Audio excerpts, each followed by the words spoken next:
make sure that jurisdictions are making data-driven decisions, right? And this report tells us that every homicide in this city, if we wait until after it happens, will cost $2.1 million for each one. On the conservative side. For each non-fatal shooting, $738,000. Based on the last 3 years, you all have averaged about 152 homicides a year, 435 non-fatal shootings a year.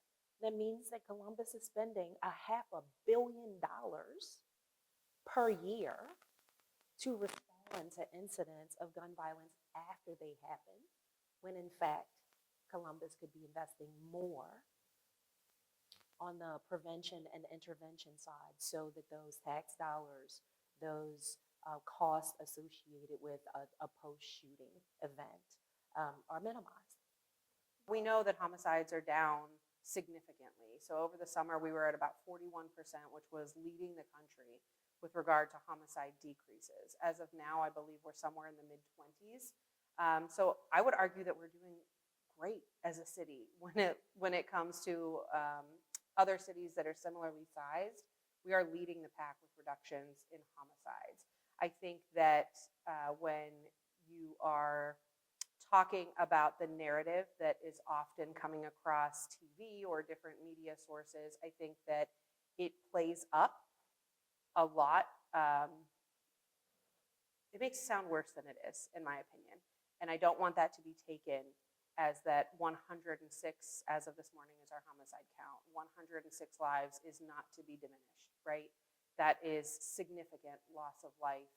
Each one of those numbers is a human being that is now not here with us, and their families are impacted forever. And so when I say it's not as bad as what we may see on our TV or listen on the radio, I certainly don't mean to diminish the impacts of the loss of those individuals.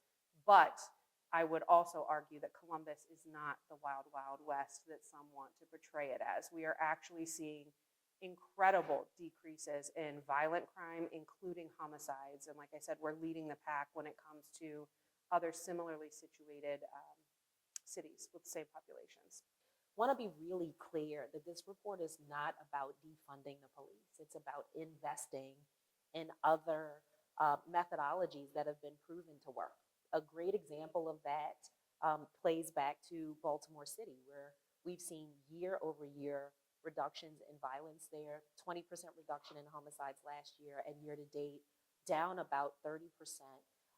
And seeing that investment in the police department remain the same, but an increased level of investment around their Office of Violence Prevention and their community violence intervention and prevention related work.